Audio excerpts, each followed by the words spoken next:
SDFX কোম্পানির এইটি হচ্ছে বাড়ি। আজকে হচ্ছে আমাদের দাসপুর থানা থেকে কিছু পুলিশ এসেছে।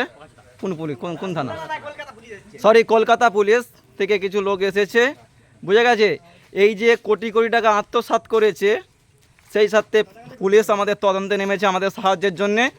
আর বিভিন্ন মানুষ আসো, এই হচ্ছে কে এমডি কি এসডিএফএক্স, এমডি কি আমি জানি না, পড়াশোনা কি কোথা থেকে এমবি টেমবি করেছে তাও জানি না।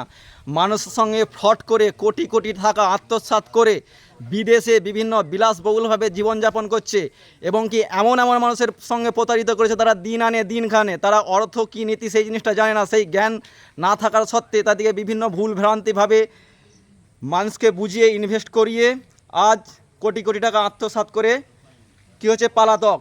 আজ আমাদের কলকাতা পুলিশ এসেছে আমাদের মানুষের সম্মুখে সাহায্য করতে।